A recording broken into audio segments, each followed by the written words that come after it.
El químico y activista Patrick Roddy asegura que los huracanes Irma, José y Harvey han sido fabricados por el hombre. Esta es la conclusión a la que ha llegado tras estudiar las imágenes de la NASA, un hecho que pondría de manifiesto la intervención del hombre al haber materiales de geoingeniería alrededor de los huracanes. La manipulación climática es un hecho. Hay que tener en cuenta que, por ejemplo, en 1978 España mandó a su ministro de Asuntos Exteriores por aquel entonces a Nueva York, ¿vale?, para que ratificara el acuerdo de la Convención Ennyi de las Naciones Unidas, en las cuales más de 20 países firmaron en que no podrían manipular el clima con fines hostiles o bélicos. Y estamos hablando de 1978.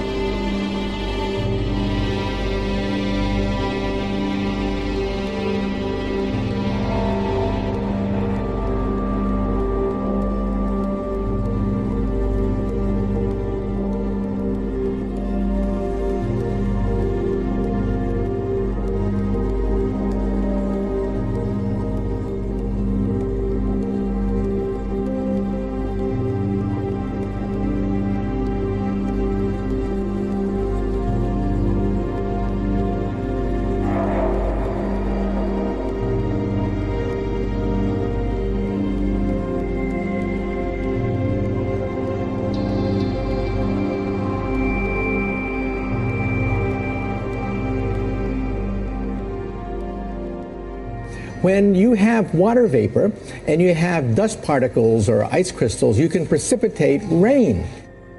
Have some of these capabilities now? Inconclusive. Even in the 60s, the CIA used this to bring down monsoons during the Vietnam War, to wash out the Viet Cong. Flooding and even hurricanes, all of them could be subject to weather modification.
Many ask why the government, our own government, would modify the weather in a way that does immense harm to our own citizens and to the life support systems of the planet as a whole.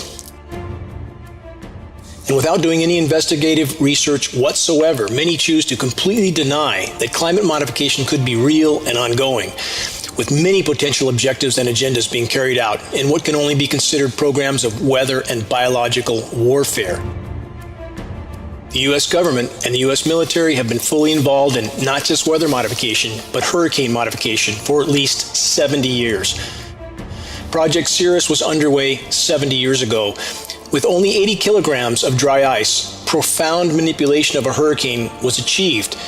How much more effectively can the weather makers now manipulate hurricanes when they have the air power to dump hundreds of tons of patented materials into such storms?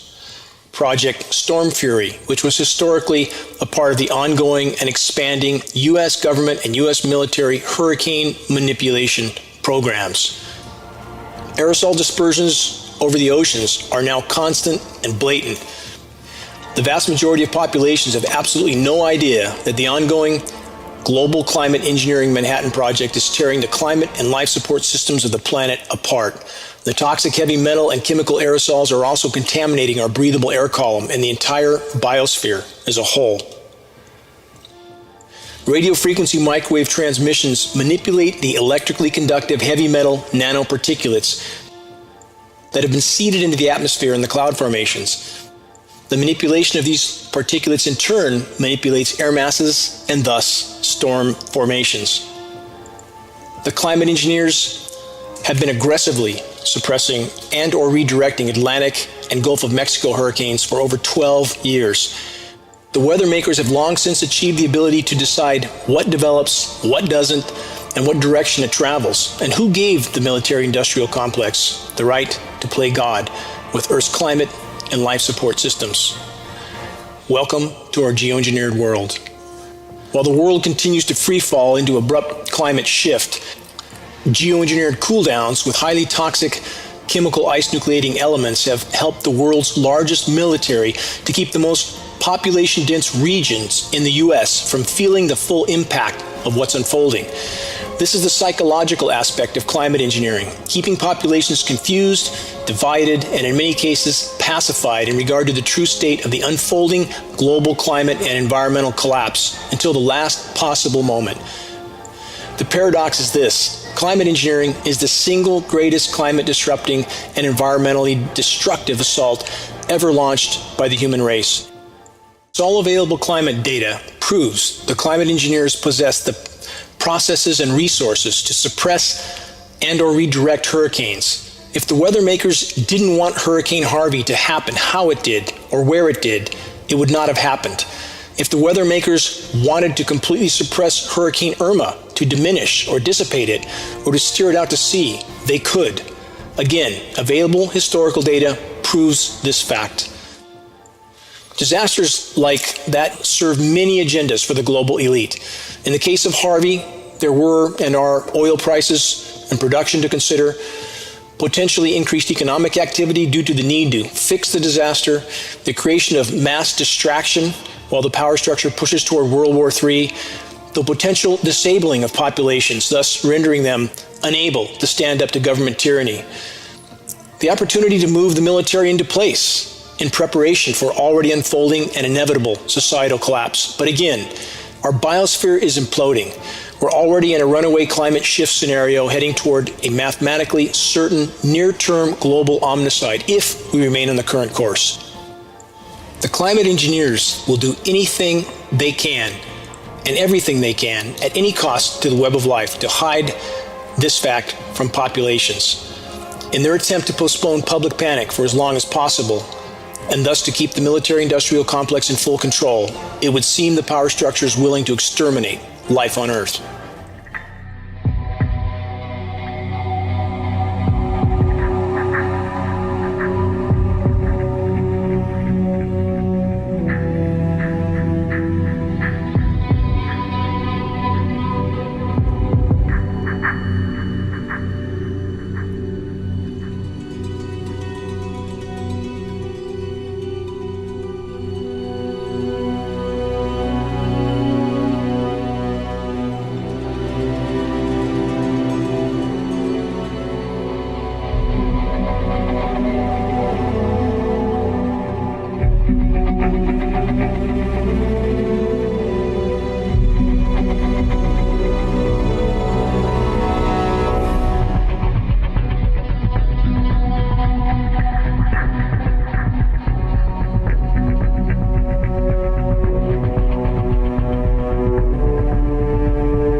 Thanks to a system of satellites, natural disasters have become a thing of the past.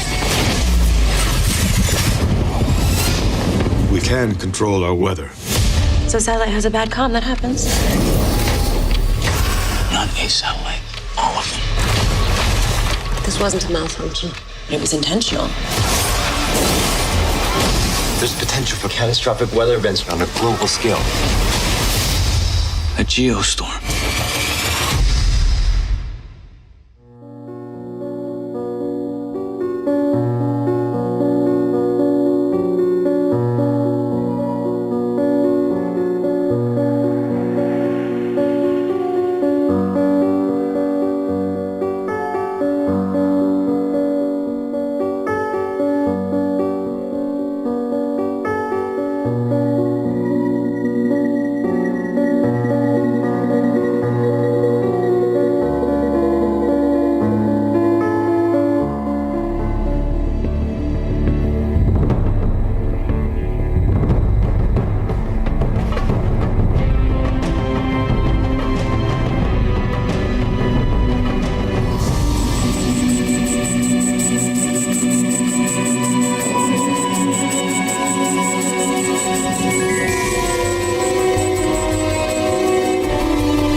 Our government's first duty is to its people, to our citizens, to serve their needs, to ensure their safety, to preserve their rights, and to defend their values. As President of the United States, I will always put America first. It is an eternal credit to the American character that even after we and our allies emerged victorious from the bloodiest war in history, we did not seek territorial expansion or attempt to oppose and impose our way of life on others.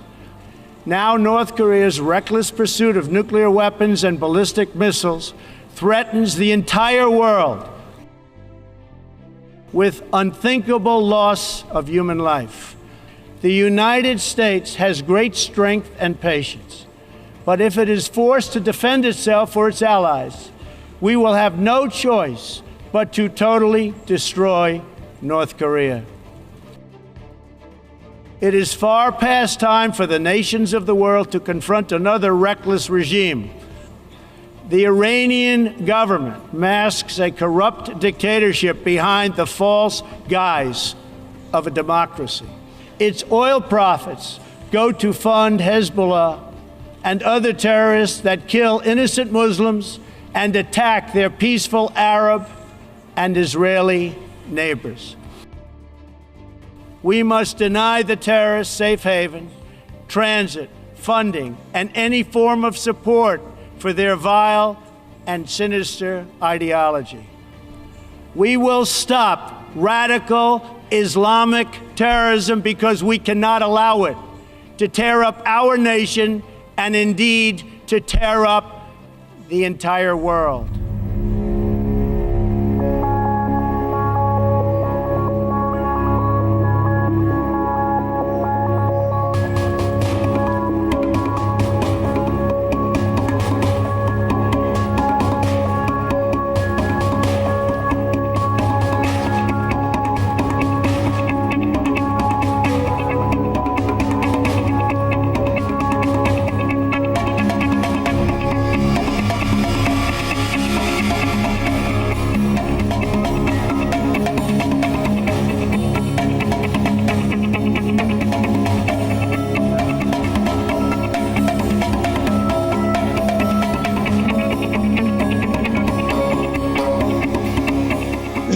temas fundamentales para reformar la ONU son tres. Primero, si el terrorismo va a ser definido exactamente respecto a los países que lo propician. Segundo, si se seguirá aceptando que la intervención en otras naciones ocupando ilegalmente territorio sea permitida.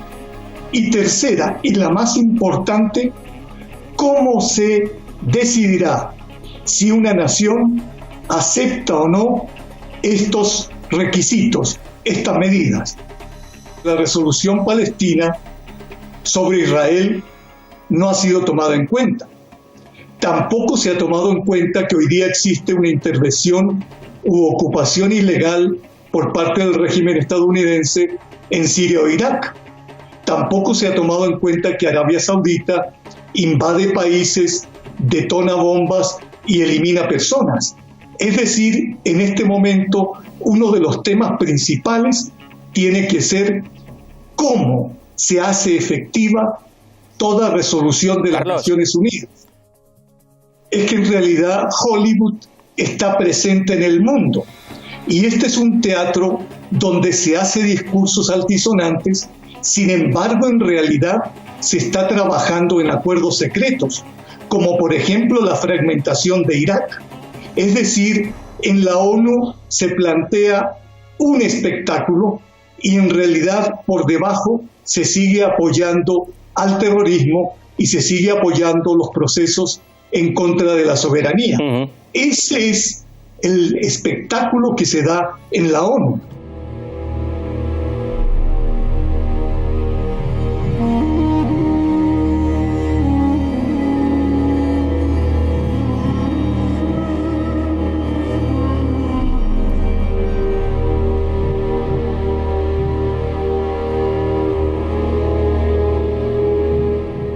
All this stuff from Trump and May this week about the need for UN reform is related to the plan to move and morph the UN into a fully fledged world government, a centralized dictatorship dictating to every community and every country.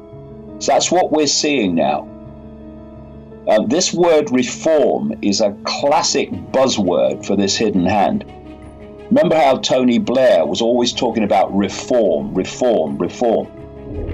What that is a code word for is changing the status quo to take us further down the road to this agenda for the centralization of global power.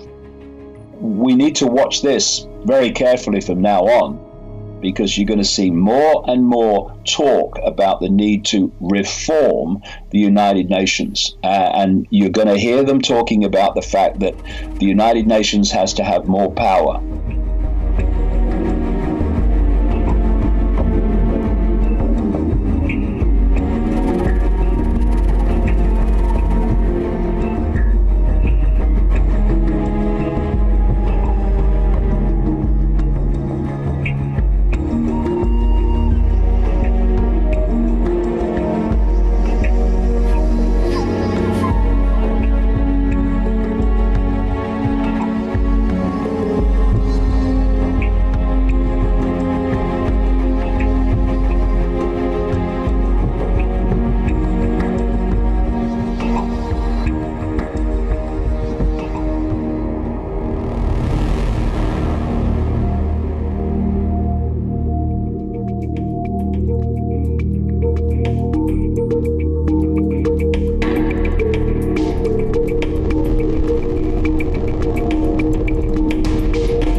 South Korea and North Korea have tried at different times to initiate some kind of a meaningful peace process. And almost at every turn, the United States will intervene in one way or another to try to break up that sort of bilateral negotiations between the North and the South. The United States has a demilitarized zone between the North and South Korea with 30,000 troops and military contractors and civilian personnel based there. They have a base in Okinawa. They have a base in Japan. They have a base in Guam. They have a base in the Philippines. The problem is the United States. I'm sure that North and South Korea could eventually work this out to have a peace treaty, but that's not what's happening now. The United States is intervening for one simple fact, because the whole Pacific Rim agenda is predicated on poor relations with North Korea and war footing. Otherwise, the U.S. would have no business in the Pacific, and the only reason they're there is to counter China. So North Korea is just theater. This is a staged, managed geopolitical theater, and it's very dangerous. What the United States is doing right now, what this president is doing right now, and pushing the envelope in a very negative way. If you listen to the words of Donald Trump at the UN General Assembly, wouldn't you want a nuclear deterrent as well? He's threatening to destroy a country. There's 25 million people that live there, and it's an idiotic statement by the United States president for this simple reason.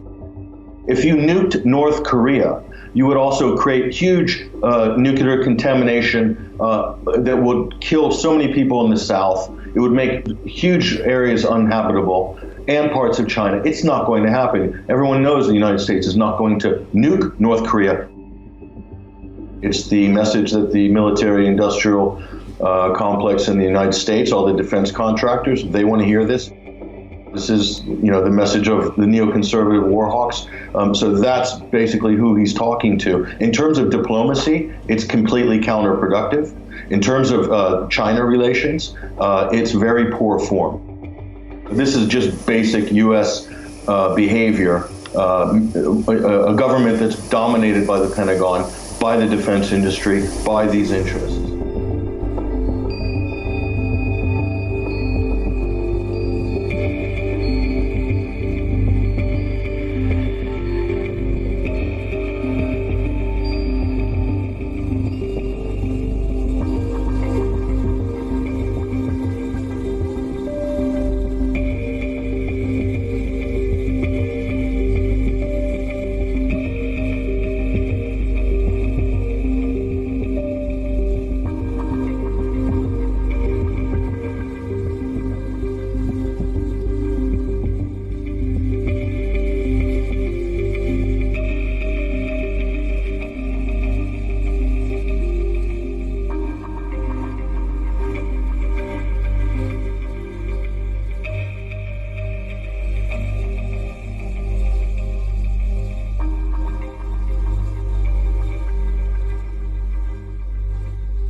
So far, to me, this has all the makings of a Manchurian Candidate.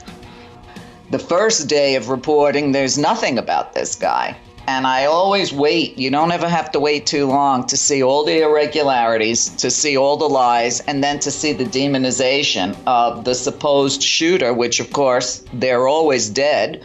So dead men tell no tales. It's deliberate. A lot of people that call themselves alternative media, they make the mistake every time something like this happens to say it didn't happen or no one was killed. And that's a disservice because our governments have no problem killing us, okay, for their political agenda. So if Americans have to die, so be it. And now they're claiming this is the biggest mass shooting in American history. What a lie. 9/11, where 3,000 of us were killed for a political agenda. How did this guy get these super heavy, gigantic guns? How did he get so many of them into a hotel room? You know, it wasn't like he's 20 years old and could book it up the stairs with 17, machine guns. It's the same old story. I don't want to investigate them anymore because they are all the same. Every single time we have a shooting like this, gun sales go up. And this happened the same week that Congress is supposed to vote on whether or not to legalize silencers for everybody's guns. But you have to remember, these people are on a global mission to put the world in a global continuous state of fear so that we can have a one world police, one world army. So these things don't happen simultaneously by accident.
Cataluña no será el único ejemplo en Europa. Esto también es lo que se está hablando ahora, porque la caja de Pandora está abierta. Dicen una caja de Pandora que vendría, por ejemplo, pues por las voluntades y aspiraciones de otros países, o incluso dentro de la misma regiones españolas, por ejemplo, el pancatalanismo o los deseos de independencia que podría tener el pueblo vasco. Yo pienso que ahora mismo la Unión Europea está jugando un doble juego. Un doble juego porque en la Unión Europea hoy en día no responde al interés de los ciudadanos en su conjunto, sino que está respondiendo al interés de una casta política que tiene otro tipo de intereses. Entonces, esta casta política de la Unión Europea lo que quiere son estados débiles, quieren estados muy débiles, sumisos a intereses de entidades supranacionales, a los que se pueda manejar bien, a los que se les pueda imponer bien, ya sean políticas de recortes, políticas internacionales, sanciones a terceros países.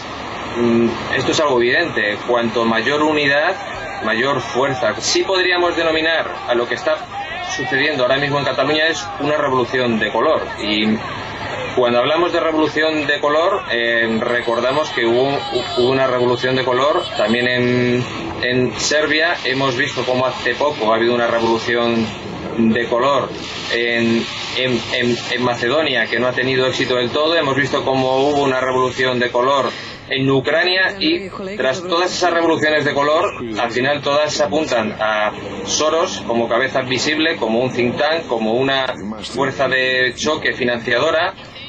Soros es el que ha estado financiando al separatismo catalán.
So basically cancer is abnormal growth of cell.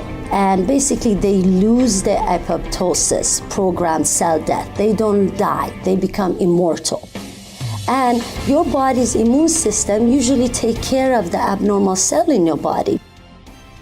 We do all have about 10 to 100,000 abnormal cells every day. But our immune system's job is to get rid of those cells if your immune system is perfect. If you don't have virus that is already trying to fight, if you don't have too much chemical or other stuff going on in your body. Then they keep growing and growing, increasing in number, and then you get a tumor. And so the tumor really is a result of a lot of years of things going wrong. Suppression of immune system, exactly. Cancer is the major breakdown in systemic communication.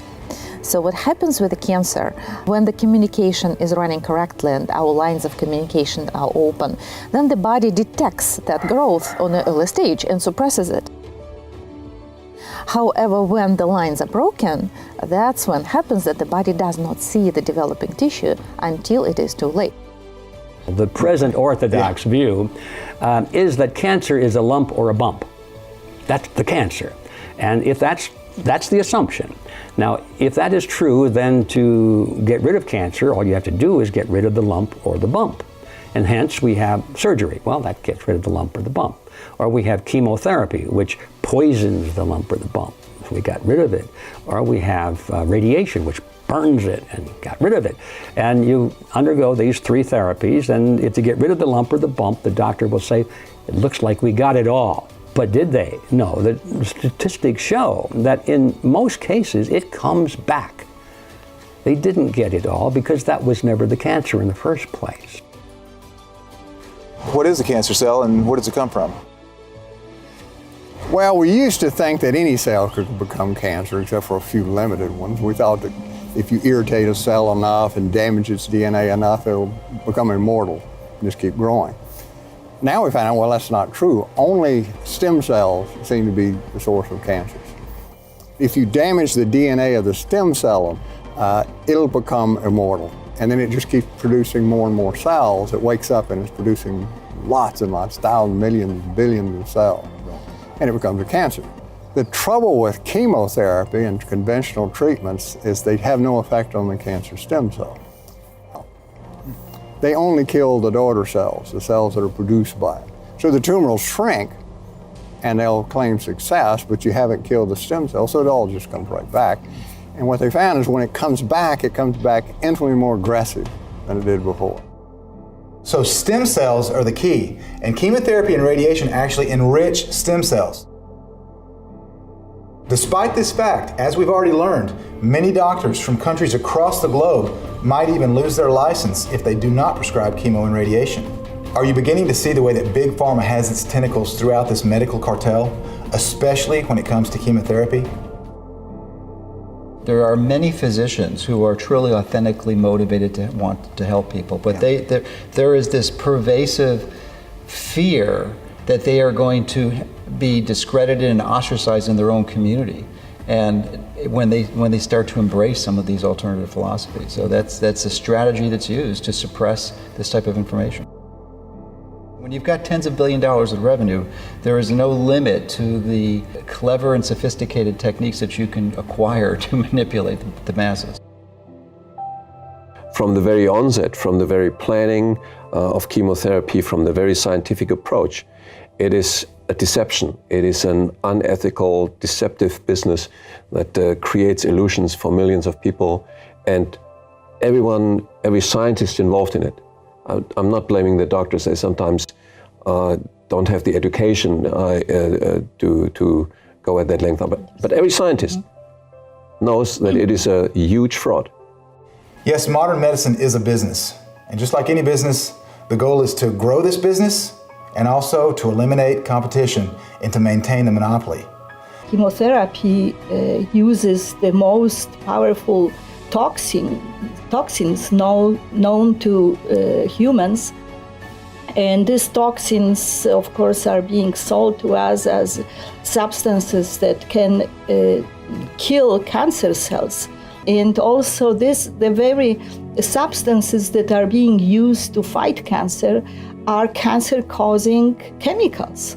So instead of eliminating cancer or curbing cancer, we are generating new cancers. And you'll never have an oncologist ask, well, what caused this? And let's get rid of what caused it. You'll never hear that question. They only have one thing, and that is kill cancer cells. Well, what caused the cancer cells? Why did this occur in the body? Obviously, the immune system was suppressed, so are we going to unsuppress the immune system? Are we going to stimulate the immune system back into action? So there are many things to do other than just give a poison to the body to kill cancer cells. It's a psychological warfare on humanity that the pharmaceutical industry is leading with the tool cancer. Keeping cancer as a death verdict is the platform, is a precondition for this entire investment industry to continue.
So very similar with the vaccines, we're seeing these forced chemotherapy incidents. They're linked, aren't they? It's yes. an overarching government, tyrannical government, that comes in and says, you don't have any choice, we're going to tell you what's best. But the so-called science-driven medicine is being forced upon you now in absolute violation of the American Medical Association's Code of Medical Ethics, which says that the patient must be given the choice, the patient must be informed. Where parents are being told you must submit your children to these interventions, whether you like it or not. What if someone was going to take your child from you? What if they were going to inject and expose your child to harmful toxins that could threaten their life? What if you knew the treatment they would force could take your child's life? What would you do? This was the heart-wrenching situation that Todd Jones faced when his 2-year-old daughter, Janae, was diagnosed with acute lymphoblastic leukemia. We said, okay, let's get her on the treatment. And the treatment it's an intensified treatment for 30 days where they use vincristine, chemotherapy, and steroids. And that little child just got loaded up with that stuff daily. We made a decision that we wanted to, since the cancer was so far down and in remission, as they say, and they told us themselves, that we were like, okay, you know what, thank you for your business, we're good now. We're gonna go ahead and build her up naturally now that the cancer and half of her, system has been, chemoed, chemically cleansed. We're gonna go in and put in the natural good stuff now and see how we can get her to respond there. Well, the hospital didn't like that. When that happened, it wasn't 3 days later, and there was that very, very, very loud, aggressive knock at our door. It was the Office of Child Services. And they came and they said, look, the hospital called, you have taken your child out of treatment, and you need to bring your child right back to treatment. Okay. One emotion that's very detrimental to a cancer patient is fear. What emotion is it that an oncologist will elicit in the cancer patient when they look them in the eye and they say, you've got 3 months to live? I was diagnosed with stage 2A breast cancer. I ended up doing chemo first, 6 rounds of chemo. Then after that, had surgery, a double mastectomy, and then radiation. So I had the full gamut of treatment. I just thought, this isn't working, and how can you feel so bad? And I thought, I just want to close my eyes, and I just don't want to wake up the next day and do this again. And I thought, this is not really a way of living. This is being poisoned, and I felt it and just didn't have the courage to stop it. At that point, that's where Ty Bollinger and Chris Wark and even Kelly Turner's book had just come out, and then that's when I stopped the chemo. I've watched all of Ty's documentary, the whole entire thing, several times, and a big thank you to each and every one of those doctors who participated, because they truly saved my life. Eventually, medicine will come to terms, humanity will come to terms with the fact that healing comes from within. And that us, the doctors and the clinics and the medications, are the ones that facilitate that process of healing. So it doesn't belong to us. It belongs to you as a patient. And my true role as a practitioner is to empower and facilitate that healing within.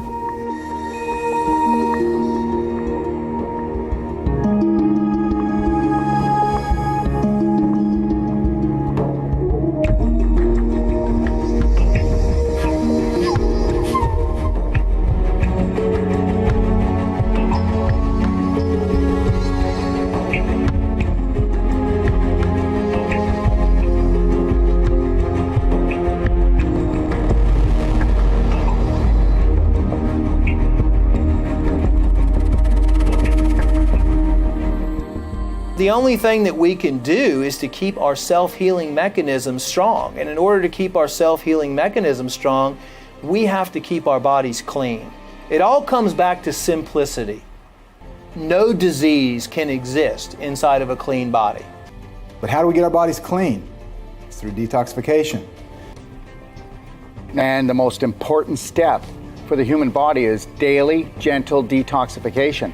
Your large intestine is the mother of all organs. It houses almost 60% of your immune system. Step 1, we must cleanse our colon. Steps 2 and 3 are the kidneys and the liver.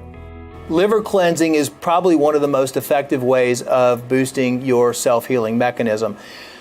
Each liver cleanse is going to boost the liver production and efficiency by 10 to 15%. So detox step number 4 is to clean the lymphatic system. And step number 5 is a parasite cleanse. You have 2 kidneys, 1 liver, you have 100 lymph nodes. Okay. And if you don't clean out those lymph nodes, there's no way to then drain the tissues. So if we clean the colon, clean the kidneys, clean the liver, lymph nodes would be the last thing to focus on. And then we would do a parasite cleanse as well after the first liver cleanse, because we knew that then the intestines would be ready to expel them, and then the liver would be able to deal with the toxins produced by the parasites once we start killing them off inside the body. You have to clean up the body. If you don't detoxify the body, then there are too many things in the way for the body to function correctly, and most of these toxicities are causing a detrimental effect in the body, like increasing oxidative stress, etc., etc. Generally speaking, a person that has cancer, they have a suppressed immune system. The immune system has been damaged and it's lower. So we want to repair that immune system. We want to get it back up. So the modulation of the immune system is key, because you cannot have cancer if you have an adequate and functioning immune system. The only permanent cure to cancer is your immune system. And nutrition gives your immune system the firepower it needs to keep you well. So without nutrition, you're fighting with no weapons. I always tell my patients to eat the rainbow, because every pigment in fruits and vegetables actually enters the nucleus of the cell and interacts with your genes, which is why it matters what you eat, right? So if you just eat the rainbow and half your plate is colorful fruits and vegetables, Blueberries, spinach, kale, carrots, tomatoes, persimmons, pomegranates. If you eat color, you are going to also get these phytochemicals. Oregano, thyme, ginger, turmeric. All of the culinary spices not only aid your digestion, but they also have these powerful chemicals. Carnosol is found in rosemary, for example, a very powerful anti-cancer chemical. So we can easily make our diets talk to our genes. Really easy. Anybody can do it. If we're regular people, substance and energy of planet Earth. And the molecules are all from planet Earth and the energies are all from planet Earth. So, what's going to work best in your Chevy if it's broken? Chevy parts!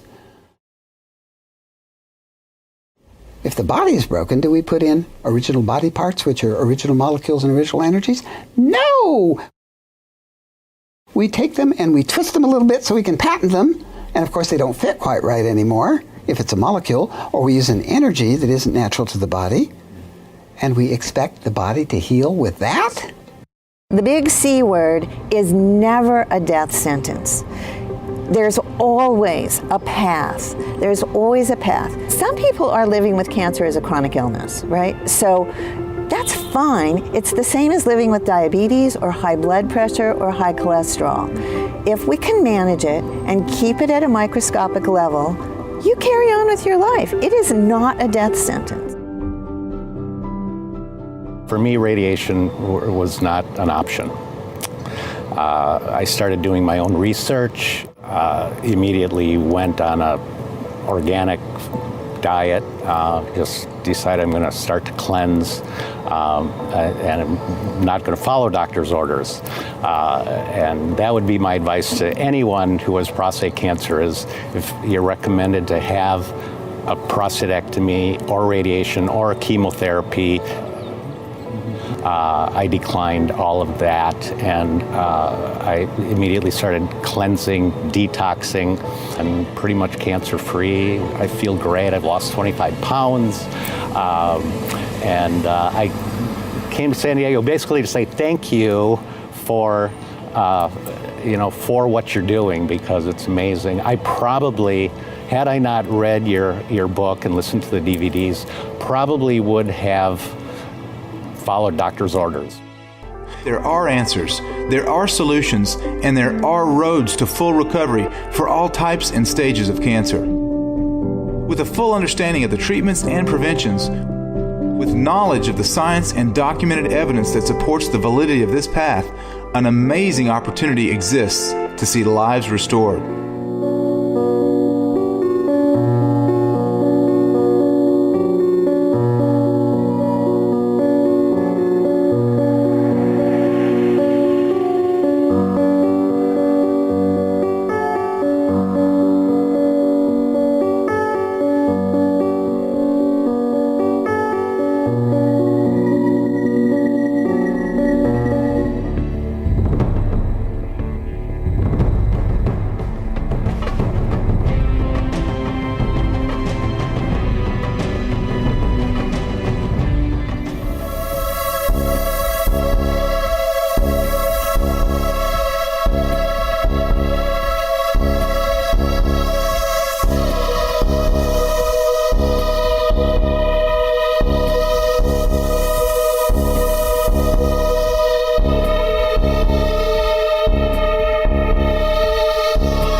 one. There's 3.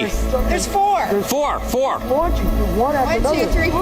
If you look up, tell me if you see these. And those are not jets. Those are not. No, they're not. They're silent. There's no noise.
You're about to witness a strange cloud captured over Santiago, Chile. Now this cloud seems to separate into 2 pieces right about sunset over Chile. And you're gonna see the front cloud seem to have some kind of propulsion and actually move away from the cloud in the rear. And it even leaves some kind of weird looking chemtrail. Also, you're going to notice a strange circular eye that exists pretty much the entire time in the front cloud. And the rear cloud seems to be affected by some kind of propulsion, and the top of it actually gets bent back.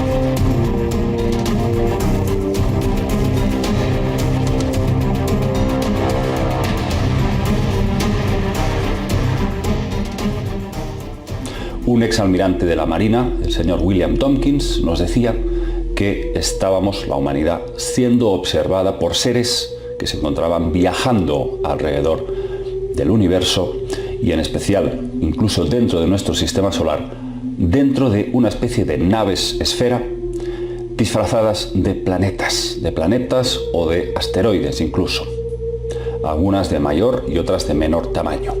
Incluso se atrevía a decir que en algunas de estas naves gigantescas se encontraban hasta 200.000 tripulantes en su interior.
in this world without having the ability to recognize another living being, another living soul.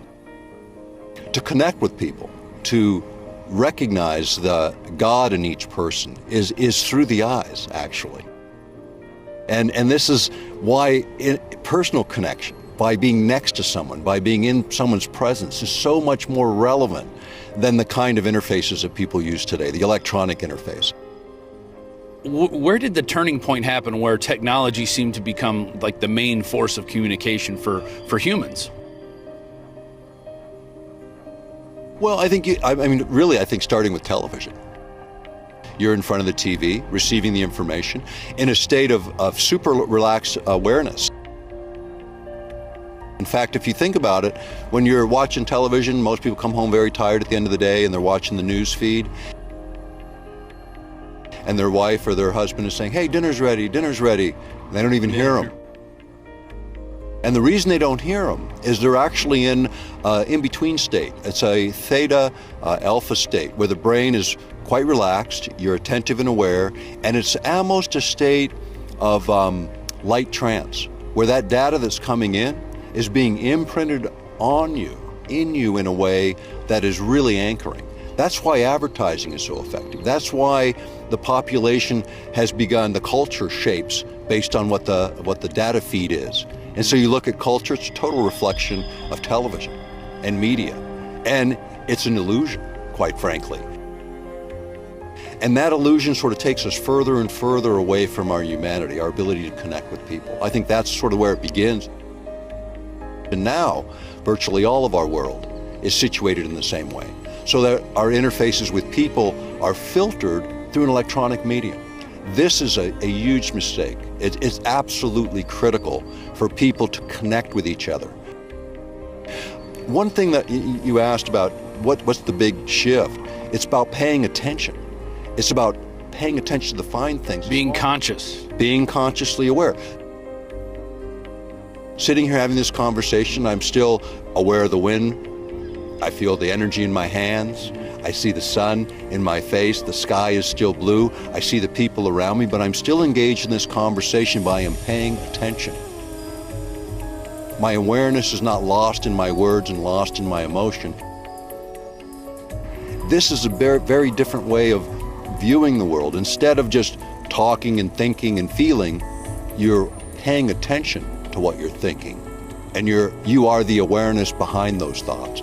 This is fundamentally why when I look in someone's eyes, I recognize that awareness behind their form. I see them as a living soul. I connect with them as a living soul. And that's what triggers that internal spark in another, because you're transferring compassion, empathy, love, consideration in that interaction. That's what enlivens people. That's what triggers that change in people. It's a recognition that you're not alone, that you are connected, that we're all connected. One of the keys for transformation is when you're feeling those emotions, those strong emotions, don't just let yourself run with them. Hesitate for 1 second and pay attention to them. Notice them. You're feeling angry? Don't just be angry. See anger in you. And allow your anger to rise, but notice it. And as you notice it, you immediately control it. Your awareness of it gains control of it, and you recognize it as not you, but a reflection of something going on in the experiences around you. But your choice about how you index this is the critical element. Connecting with each other is the beginning of the evolution. We need to reconnect, set the TVs aside, set the cell phones down, take time each day to connect with the creation around you and the people around you. You know, and we talk too about what's important in life, and everyone attaches so much to things, to what we own, what we possess, how many cars we have.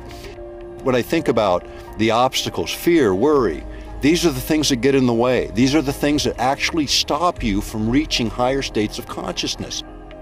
Because as soon as you run into fear, the possibilities, you go into a fight or fight response, the possibilities of intellectually, emotionally, and on an aware level, a conscious level, connecting, evaporate. That's why the media always throws fear, anger, hatred our way. because that's what they want to trigger in you. That's what they want to take from you. Because in taking that and allowing yourself to fall into that, you lose the dimension of humanity. We're a microcosm of this entire creation. And in this small focal point we call our body, our carriers, we can express that through the soul that we are. And we can connect to the souls that live around us. And everyone we touch with our voice, with our thoughts, with our words, and with what we do.